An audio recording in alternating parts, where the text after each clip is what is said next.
Hello everyone. In this video we're going to be taking a look at an article. It's from The Guardian. It was published on October 3rd. It's written by Saeed Kamili Dahgahan and Julian Borger in Washington. What's funny is this is trying to make it sound like the sanctions against Iran were wrong.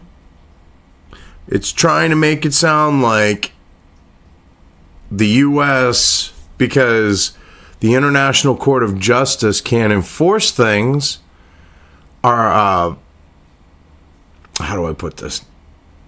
I guess I'll just be as succinct as I possibly can. They're trying to say, well, the U.S. is assholes for not acknowledging the ruling. But yeah, as we get into this, you're going to see what I'm talking about.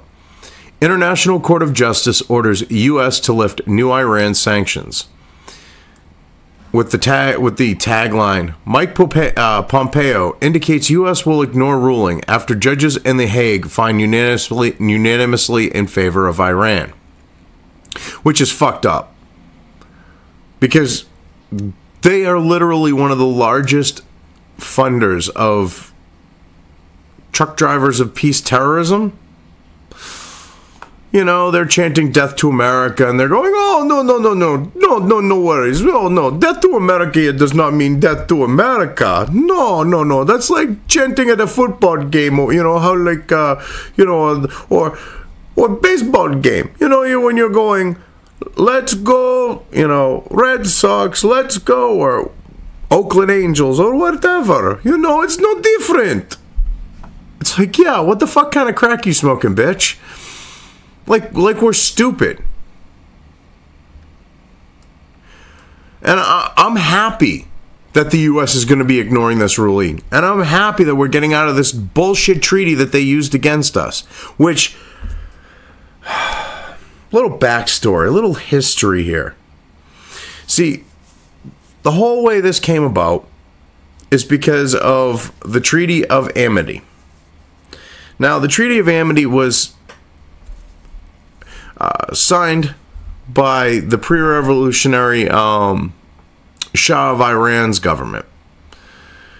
And it had just sat there for years and years. And then the first openly globalist in office, Jimmy, I'm just a simple peanut farmer. Jimmy, no, hold on, let me get my Jimmy Carter accent going here. We got the original peanut farmer, Jimmy Carter. He was like the world's first U.S. president to be openly globalist. And basically what he did is he tried to use this treaty to get the hostages back. Instead of nutting up, being a man in that office, you're supposed to be the leader of the free world, and getting them back, you know, through more aggressive means. I mean, it took Reagan to do that.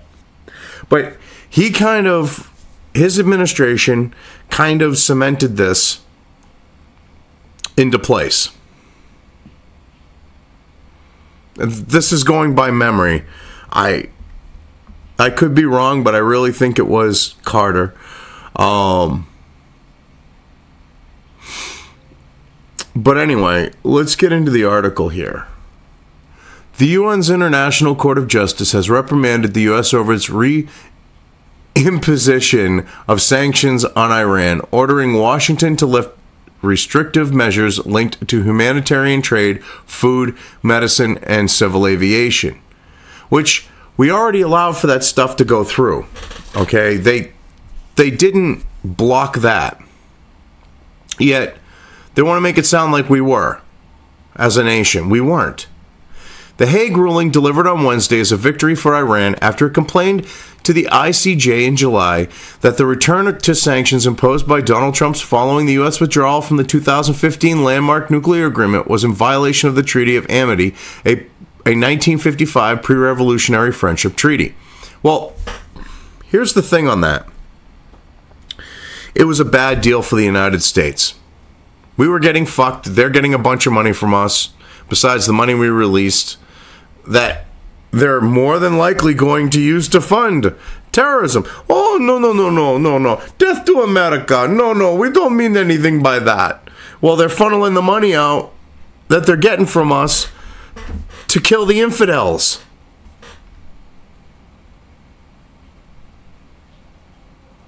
I mean, come on now. So, so they use the Treaty of Amity, which, like I said, comes from the Shah of Iran's time. And they go, well, they pulled out of the agreement. Well, guess what? You were fucking us financially. Obama made a bad deal. The guys in charge now decided to end the deal. Deal with it. The U.S. Secretary of State, Mike Pompeo, reacted by announcing the U.S. was terminating the treaty, which the U.S. signed with Tehran 2 years after orchestrating a coup to topple the elected Prime Minister Mohammad Mossadegh. I know I butchered that. And the thing is this treaty is something that if Iran wasn't hell-bent on killing the infidels, we wouldn't have this problem. The treaty could be in place. We would actually have some amicable relations if that wasn't the spread one religion around the world and kill the infidels as the primary goal of that other nation, Iran. If that wasn't their goal, we wouldn't have any problems with this treaty. We really wouldn't as a nation. We wouldn't have a problem with what they're doing, and we wouldn't have sanctions against them. This is a decision that is frankly 39 years overdue, Pompeo told reporters. Legally, it will take a year for the U.S. to withdraw, for U.S. withdrawal to take effect, but the Secretary of State indicated that the administration did not take it seriously, claiming that Iran had been ignoring it for an awfully long time. He said, the ICJ case had served the purpose of underlining the absolute absurdity of the treaty. Kind of does. Which is funny because, legacy media in the U.S. is not going to quote Pompeo saying this. They're not going to let them know about what the treaty entails and things like that. And they're going to go, oh, look at what happened here because of Trump's sanctions. Bad president. Bad. And then they're going to spurg out. They're going to talk their feels over reels. And they're going to push this narrative with it. They won't tell that part about it. Pompeo insisted that there were appropriate exemptions in U.S. sanctions for humanitarian transactions and aviation safety, which there are. We have had shipments of medicine and other humanitarian items leave this nation towards nations that we embargo, that we take issue with. So, shouldn't be a problem. He described the case that Iran had taken to the ICJ as meritless and made it clear the U.S. would ignore the court ruling. I am disappointed the court failed to recognize its lack of jurisdiction, said Pompeo. Well, they don't have jurisdiction because this is another thing. The United States is a sovereign nation. When this treaty was brought by the U.S. to go for the hostages, it's like saying, oh, we're not a sovereign nation. That's globalist fucking bullshit. See, this is the thing. You have a court that has no teeth, that has no way to enforce its shit, that goes, what we say goes, you're bound by it. If you don't like it, guess what? We're the ultimate authority, which, no. I hate to break it to you, but according to the United States Constitution, you're not. In this country, when it comes to this nation, regardless of any other nation, the Constitution trumps your ass. So fucking shut up is what we should be telling them. And I'm glad we have a president now that's kind of doing that. He isn't directly doing it, but his administration is doing it. The Tehran government has attempted to interfere with the sovereign rights of the United States to take a lawful action necessary to protect our national security, he said. Yes, when you have death to all Americans, you really want to embark. You want to make sure that nation isn't going to be able to carry out death to all Americans. You really want to make sure of that. And Iran is abusing the ICJ for political and propaganda purposes. Exactly. And you see, the thing is because of the globalist hate for Trump and his being a nationalist. Why do you think these UN pencil-pushing bureaucratic shitbags that somehow have this belief that they have authority over the United States decide, hey, yeah, you're guilty? It's more so because of the fact of the Trump shit. If Obama had done this stuff against Iran, do you think they would have done this? Hell no. Because it would have been the globalist will. In bringing the case to the ICJ, Iran also argued that the U.S. had violated the terms of the nuclear accord endorsed by a UN Security Council resolution by unilaterally pulling itself out of the agreement. We have the right to do that. If you don't like it, fuck off.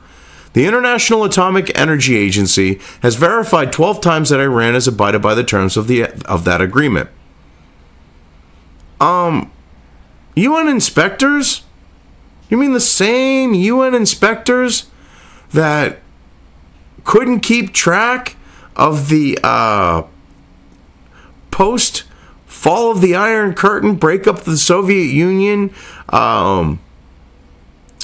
dismantling of former Soviet nuclear ballistic missiles, fissionable material? I mean, those same fuckers who had literally sleight of hand going on right in front of them? You kidding me? I ain't gonna trust them. Which is why there is still missing Soviet-era fissionable uranium and plutonium that they have not accounted for to this day because these stupid fucks couldn't find their ass if their hands were glued to it. Or I should say their asses, plural.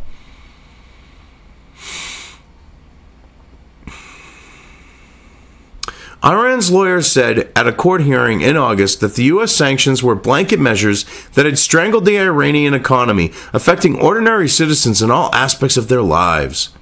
Well, if you don't have a government that is hell-bent on kill all Americans, then fuck. You wouldn't have this problem.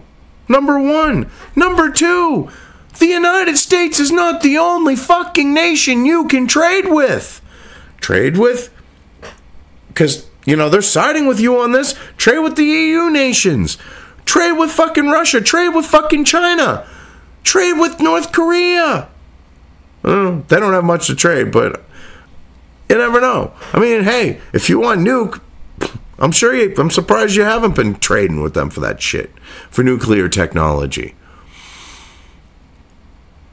But the thing is the U.S. is not your only place where you can get shit from. You can get everything you need from other countries.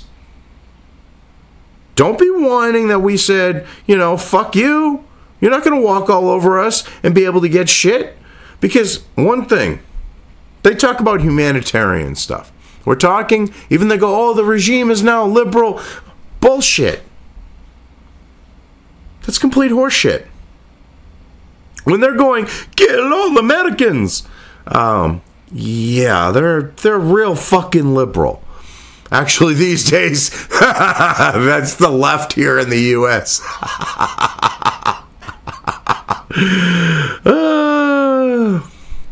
But when you have them doing that, do you think those humanitarian items, you know, things like food, clothing, other items to sustain people, do you think they're going to go to the citizenry? Or do you think they're going to go to the Iranian military and their satellite forces like, terrorist groups? Go look at any corrupt regime that is embargoed. Those humanitarian items never, ever, ever, ever, ever end up in the hands of the people. It just doesn't happen. Yet, we're supposed to just allow them to just get food and all this other shit that they're going to, funnel out to their little terrorist cells and groups and supply them with it. So they're going to be eating food that came from the United States while they're waging war against our satellite, our satellites, like on the note of allies and our nation. Are you kidding me?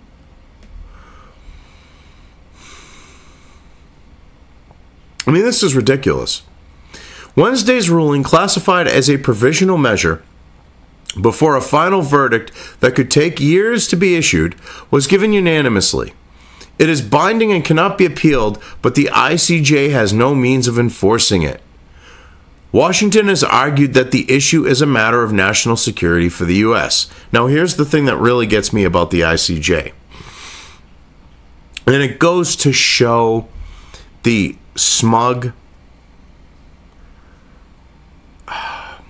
elitist mentality of those that are in the United Nations.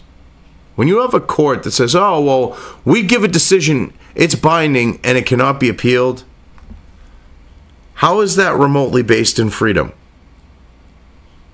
I mean, these types of rulings should be able to be escalated to a point of where we're, like the idea of, pretty much how the courts in the Western world work. But oh no, that was conveniently left out of the EU. I mean, didn't mean the EU, I meant the UN. Conveniently left out of the UN's ICJ court. And they have no means of enforcing it because they have no teeth, because you know what? They really don't. So this is what I don't get.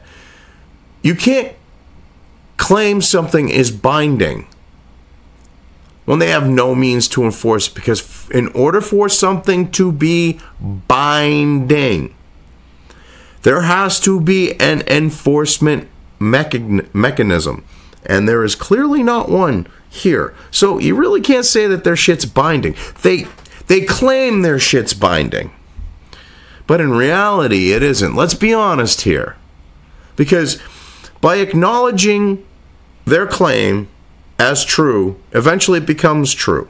They have no means, no power, no force, no will to enforce. So that means it can't be binding. Washington has argued that the issue is a matter of national security. It is. When you literally have them in the streets going, "Death to all Americans!" Yeah. It's a matter of national fucking security. Don't keep an eye on them. We could end up with an Iranian version of 9/11. I really don't like the prospect of that. It is too early to assess what the ruling impact will be in practical terms, given the EU's backing for the nuclear accord. But the ruling puts on the record that the reimposition of sanctions is viewed as illegal by the international community. Now, this is what's fucked up. Of course the EU is on board, because they weren't footing the fucking bill. The United States was. And now that they're going, well, we want this enforced, we want you guys to pay them, and we want to be able to trade with them. Well, you can. Go ahead. We want to be able to do these things, and because what they're thinking is, at least from my perspective, this is what I believe they're thinking. The U.S. is going to shell out all this money to Iran so that they will supposedly not develop their nuclear program into weapons. Bullshit, they won't. So they're going to get all this money, they're then going to take the money and spend it in Europe, which is most likely what they'll do. And now they're pissed that they're not going to get that U.S. money funneled through Iran, which is going to be used to buy items that, and I'm going to say more likely than not likely situation, be used to expand terrorist acts throughout the world, or probably more likely the Western world, but we'll just generalize and say the world.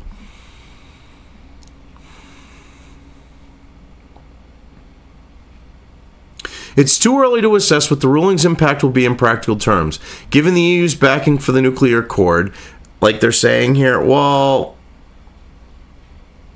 I just want to touch on that because there's no impact. You can say that now. If, we've already, when they have no way to enforce, which means that without enforcement, claiming something's binding is not binding. There is no impact. No one's going to fuck with the United States. No EU nation, wants to fuck with the United States right now. We import way too much of their shit and China's shit. So they can bluster, and they can whine, they can bitch, they can moan, they can complain, they can denounce Trump, they can go through Trump derangement syndrome and pull all their shit, but when it comes down to it, if Trump wanted to and said, get on your knees and juggle these, each and every one of those fucking EU nations leaders, fearing losing the lucrative trade with the United States, which is unbalanced, and they have tariffs against our shit, but they want to give us their shit or sell us their shit. If he said, get on your knees and juggle these, Macron would be on his knees going, what's a big schlong there, Mr. Trump? It's got a mushroom head, eh? And he would pounce on it like the two guys being detained in Guantanamo Bay and Harold and Kumar escaped from it. They'd be like, they'd be like, like the idea of when they hear they're getting Big Bob and they just crack a smile and start going to town, making a cock meat sandwich. Macron would be doing that. Merkel would be doing that. It's a given. So, you can't say that there's going to be any impact, because if we don't follow it, what are they going to do? They're going to go, oh, bad, screw you, and then, say bad and try to go after us? No. That's like, instead of shooting themselves in the foot, that would be like shooting themselves in the fucking head. And I love this, but it shows that it's illegal by the international community. No, it doesn't show that on that second part. Talking about the illegal, because guess what? The United States is a sovereign nation. The only laws that we fucking have to follow are the ones outlined within U.S. code and the United States Constitution. That's all we have to give a shit about.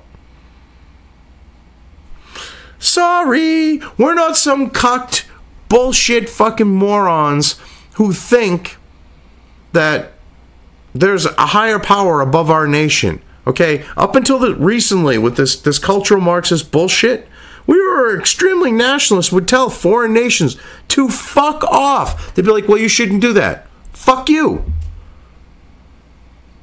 And we would still do it. And in the end, more often than not, what we did was for the right reasons, minus like the CIA, Black Ops, coup shit. But in a lot of cases, and up until Baby Bush with his, But a lot of the things that we've done on the note of, say, sanctions and shit like that against other nations, like Grenada, that was justified. At the time, the U.S. was kind of looked at kind of shitty, but you look back in history, Grenada was, one of those situations where the U.S. should have intervened. And, it was a violation of international law. And now it's accepted that what the United States did was appropriate.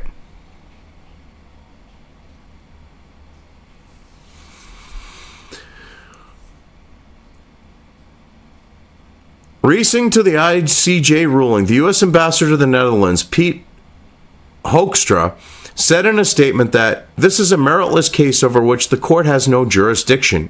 Yeah, pretty much. I agree.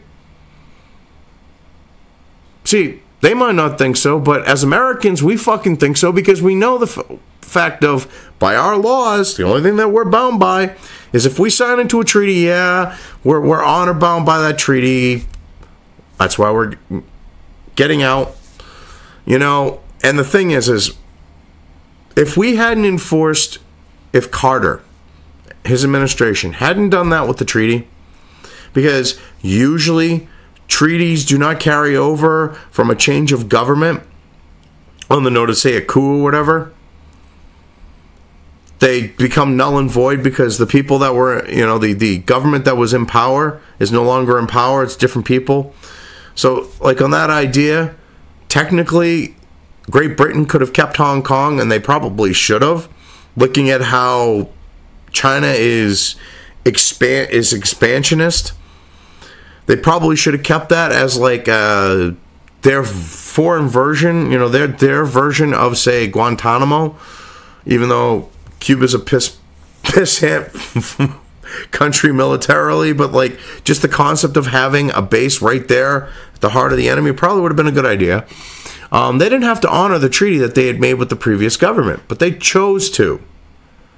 And once they did, they acknowledged that it had merit, that it carried over. And what Carter did with this treaty is no different, and he fucked us. Well, I couldn't think about looking that far in the future. I never knew that Iran would try to turn around on us. I'm just a sweet little innocent peanut farmer that goes and builds houses these days. I try to stay out of the political spotlight. Yeah, well, you fucked up. I mean, this is fucking ridiculous shit. We could have just not dealt with this shit. But no, Carter had to fuck with us by doing stupid shit. The court considers that the United States, in accordance with its obligations under the 1955 treaty, must remove, by means of its choosing, any impediments arising from the measures relating to humanitarian needs, medicines, foodstuffs, and agricultural commodities, and civil aviation, the ruling said. So basically, we already have that type of stuff in place, so it shouldn't be an issue. So this is like a hollow ruling, and they're trying to act like the United States, with the embargo, is not allowing for, you know, humanitarian stuff, which is most likely not going to go to the people, but more likely end up in the hands of the military in Iran. You know, we're already allowing for that to go on.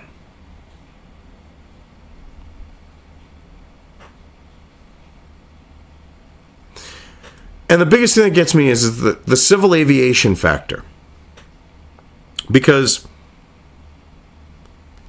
what's to stop them from taking the, you know, because you can use civil aviation, say jet engines, in non-civil aviation, non-civilian means. How do we make sure that they're not buying, you know, on the note of aviation, those things that will allow for them to strengthen up their air forces? We have no way to prove that they're not doing that. To this end, the United States must ensure that licenses and necessary authorizations are granted and that payments and other transfer of funds are not subject to any restrictions insofar as they relate to the goods and services referred to above. The court ordered both parties to refrain from any action that might aggravate or extend the dispute. Iran's Foreign Minister Mohammad Javad Zarif tweeted after the court's ruling. All right, let's see what this shitbrick has to say.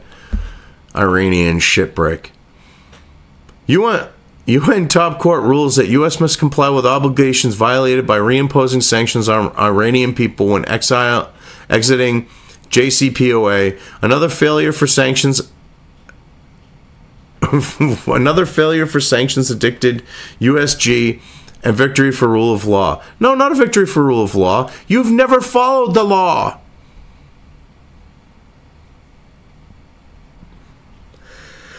You support terrorism. Your nation supports terrorism, funds it.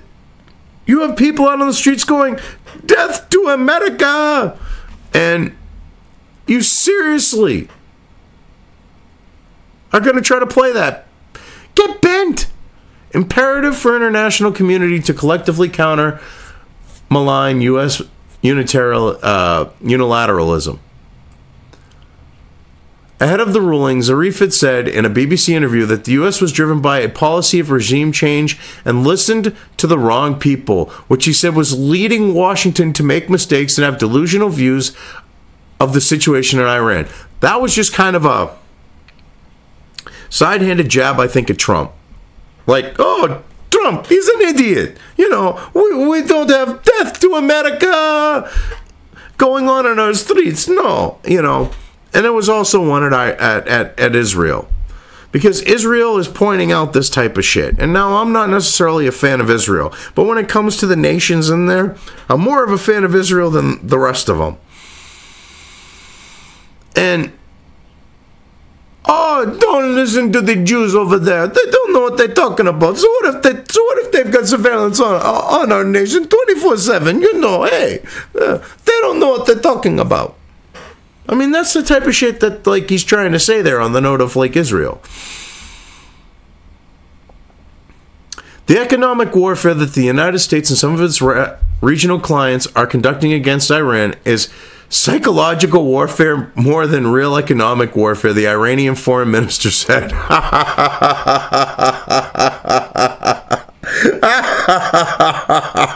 Did I just see that right? Yes, I did. You literally have the Iranian foreign minister trying to play a leftist tactic here. My feelings are being hurt. It's psychological. Jesus fucking Christ. That's too friggin' priceless. Unlike the US, other parties to the nuclear deal, including EU, the same EU that wants to be getting Iranian oil and gas and shit like that. Okay. China, last people you really want to be bringing up when it comes to the whole supporting a nation, you know, with like North Korea and shit like that. You know, they've said, oh, no, we no way, we no deal with North Korea. And then they turn around and go and, hey, North Korea, hey, Kim, come here, buddy, hey, come here. We give you oil, with oil and with food and so not exactly a good example. And Russia, one reason why they want to stay in is because they want Iran's oil. So, not exactly shining examples, and you're pulling out Russia while you're saying, Russia. Russia hacked this in England. Russia hacked this in the US. Russia did this. Russia did that with absolutely no proof. Doesn't help your case. But they have remained adamant that they want to keep the deal. Well, yeah, because the U.S. gives all this money to Iran, and they get all the fucking perks out of it, like the oil and shit like that. Of course they want it. Trump's first set of sanctions was reimposed in August. Those measures affected Iran's access to dollars, gold, and precious metals, and the car-making sector, and sparked street protests. Here's the thing. They can buy cars from EU companies, you know, from companies in the EU like BMW, Audi. Oh, that's right, they can't afford them. But option, I mean, you got Dacia, Skoda, Is that what it is? Yeah, you get all these other brands that are cheaper. They're European. They're built in the EU. Or they've got plants in the EU where they're assembled at least. Buy from there. You don't need U.S. cars.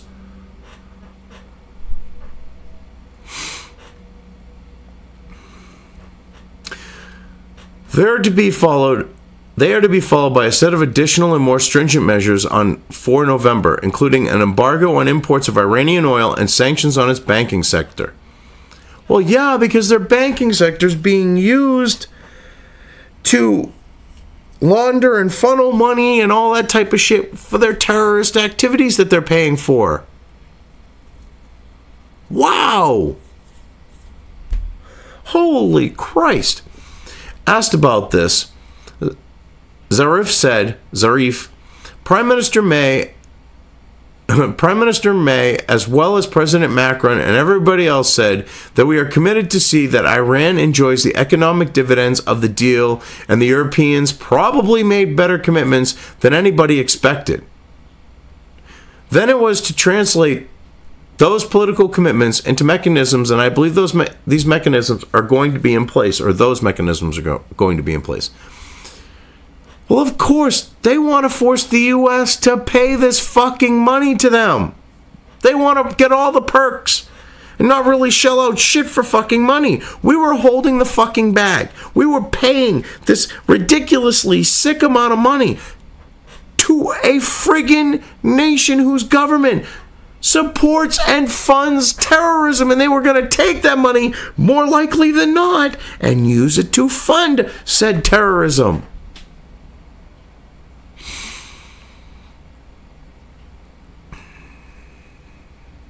I mean, this is fucking ridiculous shit. How they're trying to portray this.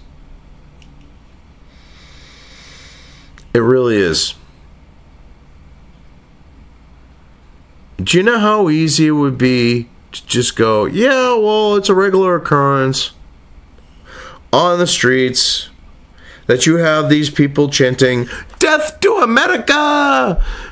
and go, hey, don't you think the United States might have a reason for not wanting them to have open access to markets, open access to U.S. goods that they're going to probably use to go after the United States? I mean, it's kind of fucked up to supply the people that are going, "Death to America," when you're American, and they want to kill you. You got to be a real fucking moron to do something like that.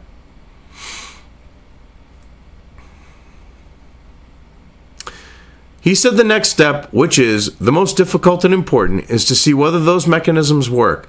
We are going to be a little bit more patient, but it doesn't mean that our patience will never run out, he said. I mean, this is some funny shit.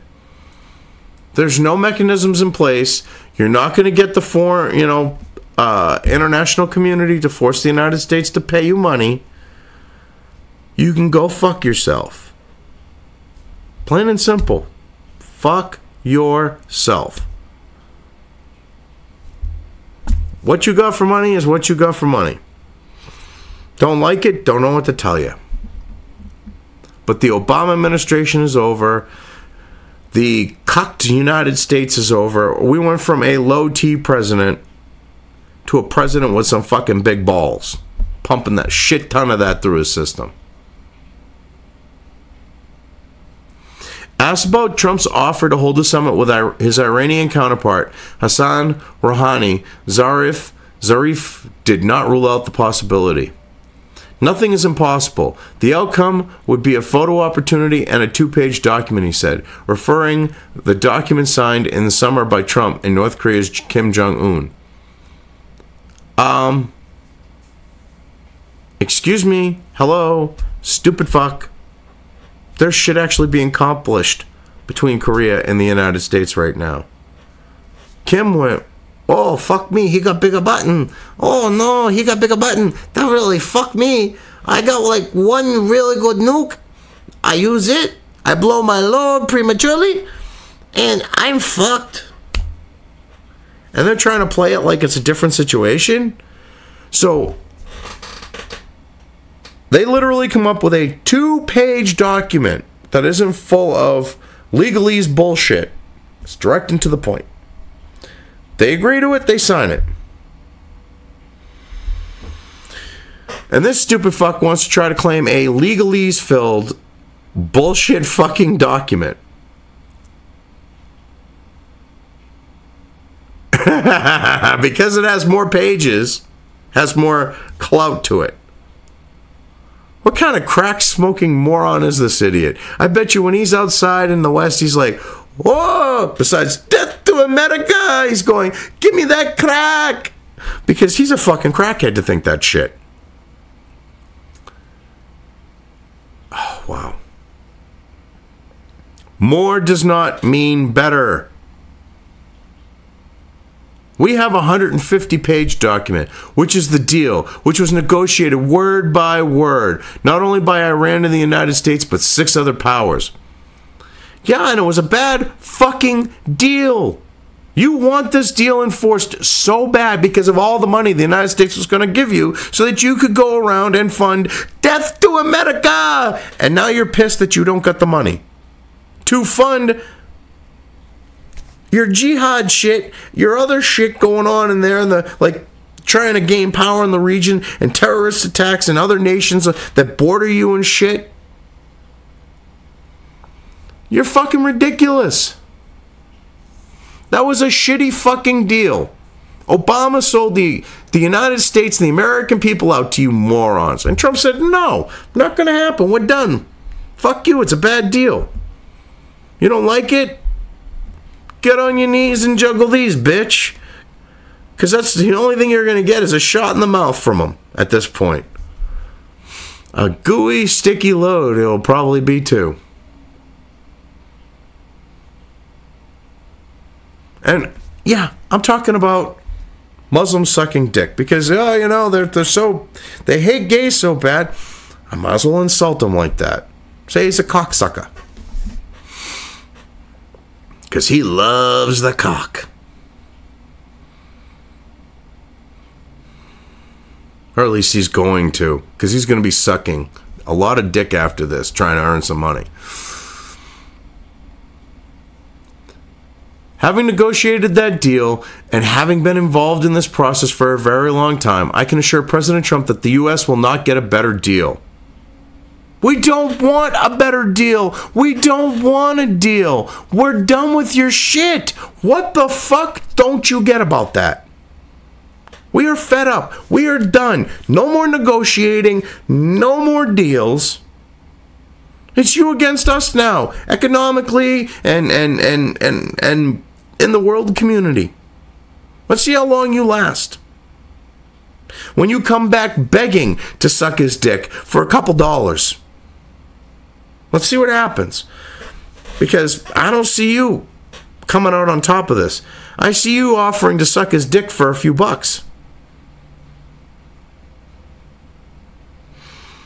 That's how I'm calling this shit. You think you're going to win? You think this is the best deal? You know that ain't the best deal we're going to get. What you're basically saying is you're going to give us a bunch of money so that we can fund death to America, and you're going to be happy with it. Because your predecessor was a fucking moron, and he agreed to this deal. So now, suck it up. Oh, wait, no. We don't want to say suck it up to Trump because, yeah, that's probably the last thing you want to say to a guy who, when threatened by nuclear attack, said, bitch, I got a bigger button. Do you really want to die on this hill? Because you pushed this issue, and I hate to break it to you, but you're going to lose. Hands down, you are going to lose. Anyway, I've covered this well enough. I'm just going to leave things here. If you liked this video, depending on where you are watching it, please give it an upvote or thumbs up. If you want to know when new content of mine hits the internet, don't forget to subscribe to one or more of my social media or video accounts listed here. Also, with YouTube, don't forget to ring that bell. You can find all of my video content on both BitChute and YouTube. This may not be the case with other places I upload to, but I will try to minimize this happening. You are always welcome to interact with me at any of these sites on the list, so feel free to do so. If you have anything you want me to cover in a video when it comes to news or current events, send it right along to me. I will try to do my best to cover it. As always, thank you for watching.